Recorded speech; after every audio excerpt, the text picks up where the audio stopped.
Assalamualaikum warahmatullahi wabarakatuh. Nama saya Ina Inayatul Zakia. Saya mahasiswi PJJ PAI dari kelas B6. Di sini saya akan menerangkan materi dari Kitab Bidayatul Hidayah Al-Qismul Awwal atau untuk memenuhi UTS dari mata kuliah literasi digital kitab kuning. Pertama, saya akan membaca dan menerjemahkannya dulu. Bismillahirrahmanirrahim. Al-Qismu al-awalu atau bagian pertama yaitu ketaatan. I'lam, ketahuilah anna awamirallahi ta'ala, sesungguhnya perintah-perintah Allah yang maha tinggi, faraidu, itu ada ibadah-ibadah fardu atau wajib, wa nawafilu, dan ibadah sunat. Fal fardu rasul mali, adapun ibadah fardu adalah modal utama, wahwa aslu tijarati, ia adalah dasar perdagangan, wabihi tahsulu at-tijaratu, dan dengannya menjadi sukses perdagangan, wa naflu wahwa ar-ribhu, sedangkan ibadah sunat adalah keuntungan, wabihi al-fawzu fid darajati, dan menjadi sebab mendapatkan derajat yang tinggi. Qala sallallahu alaihi wasallam, telah bersabda Rasulullah sallallahu alaihi wasallam, wa yaqulu Allahu ta'ala, dan telah berfirman Allah yang maha tinggi, ma taqarraba ilayya al-mutaqarribuna, tidaklah mendekat kepadaku orang-orang yang mendekat, bimisli ada imaf tarotu alaihim, selayaknya seperti halnya mengerjakan apa yang aku telah wajibkan kepada mereka. Wala yazalu al-abdu yataqarrabu ilayya bin nawafili hatta ahabbahu, dan tidaklah seorang hamba senantiasa mendekatkan kepadaku dengan melaksanakan ibadah-ibadah sunat sampai aku mencintainya. Fa idza ahbabtuhu, maka ketika aku telah mencintainya, kuntu sam'ahu alladzi yasma'u bihi, aku menjadi pendengarannya yang dengannya ia mendengar, wa basarahu alladzi yubsiru bihi, dan aku menjadi penglihatannya yang dengannya ia melihat, wa lisanahu alladzi yantiqu bihi, dan aku menjadi lisannya yang dengannya ia berbicara, wa yadahu allati yabtishu biha, dan aku menjadi tangannya yang dengannya ia memukul, wa rijlahu allati yamshi biha, dan aku menjadi kakinya yang dengannya ia melangkah.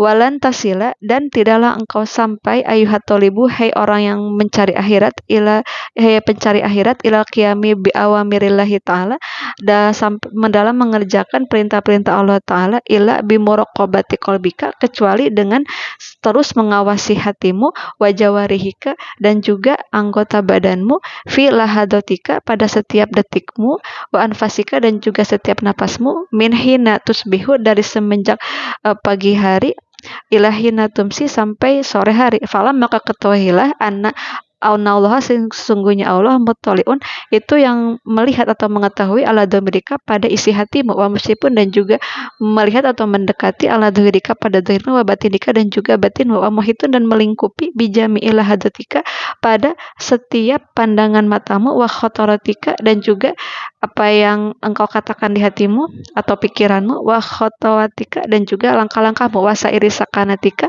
dan sisanya dari diamu, wa harokatika, dan gerak-gerikmu, wa anaka, dan sesungguhnya engkau bimukhalatatika, ketika dalam waktu bercampur atau bersama orang lain, wa khalwatika, dan ketika sendirian, mutaradidun baina yadayhi, itu tetap berada pada pengawasan Allah.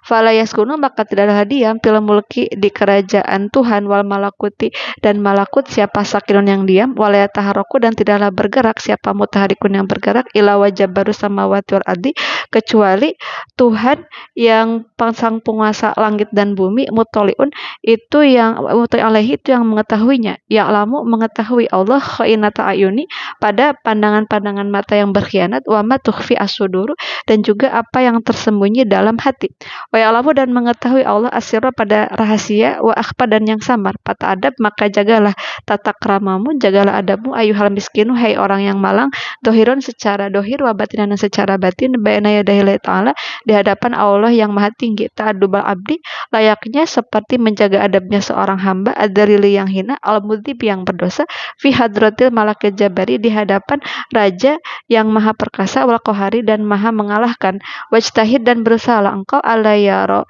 ka de maulaka, supaya Tuhanmu tidak melihatmu, haisunaka, dalam larangannya, walayafkidaka haisu amaroka, dan engkau tidak kehilangan dalam menjalankan perintahnya, walan takdiru, dan tidaklah engkau mampu, ala dzalika, pada itu, menjauhi larangan dan juga melaksanakan perintah illa bi antu azia, kecuali dengan cara engkau membagi-bagi waktu auqatika, membagi waktu-waktumu, waturotiba auradaka, dan juga engkau menertibkan wirid-wiridmu min sobahika, dari semenjak pagi-pagimu, ila masaika, sampai sore harimu. Paski maka dengarkanlah ila mayulqa ilaika, pada apa yang telah disampaikan kepadamu, min awamili ta'ala alaika, dari perintah-perintah Allah Ta'ala kepadamu, min haitsu tastaqidu, dari semenjak engkau bangun, min manamika, dari tidurmu, ila waktu rujuika, sampai waktu kembalinya engkau, ila majaika, pada tempat tidurmu.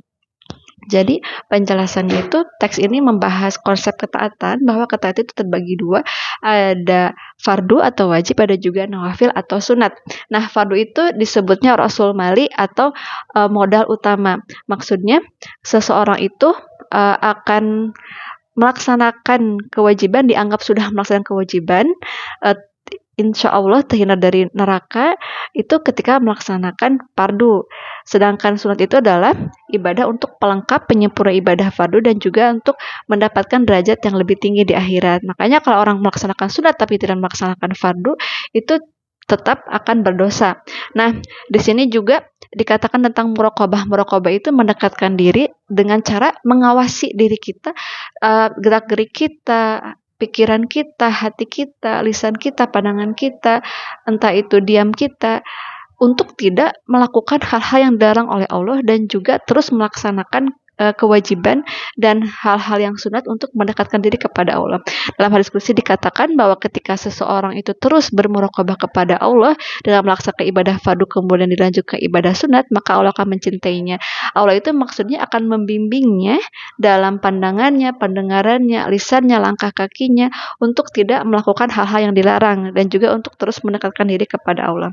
Relevansinya sendiri pada dunia digital, kita mengetahui bahwa dunia digital itu punya dua sisi, ada sisi negatif dan sisi positif. Sisi positifnya itu informasi yang kita terima lebih cepat, juga dapat memudahkan kehidupan kita, tapi sisi negatifnya ada juga banyak. Makanya di sini tekankan muraqabah dalam dunia teknologi atau dunia digital itu ada 3. Pertama, kita itu harus sadar akan pengawasan Allah, sehingga jangan sampai dunia digital, dunia online itu membuat kita lalai dalam beribadah kepada Allah. Tetap harus seimbang. Boleh berselancar dalam dunia digital, boleh menggunakan teknologi, tapi jangan sampai malas atau bahkan meninggalkan ibadah kepada Allah. Yang kedua, yaitu harus memperhatikan rambu-rambu. Maksudnya dalam dunia digital pun, dalam bermedsos misalkan, kita tidak boleh mencela orang lain, membuli orang lain, gibah online, atau mengkonsumsi konten negatif, atau juga mengkonsumsi konten-konten yang tidak bermanfaat. Dan yang ketiga adalah menggunakan teknologi dunia digital itu untuk kebaikan. Misalkan kita mendownload Quran online, hadis online, atau pengingat sholat, atau juga kita mendengarkan ceramah dari orang-orang yang sudah kita ketahui sanad ilmunya baik di YouTube dan sebagainya. Nah, karena itu kesimpulannya bahwa dunia digital itu kita ambil positifnya saja dan kita hilangkan negatifnya. Ya, sebagai muslim harus bijak dan harus tetap melaksanakan ibadah. Jangan sampai kita lalai untuk terus bermuraqabah kepada Allah.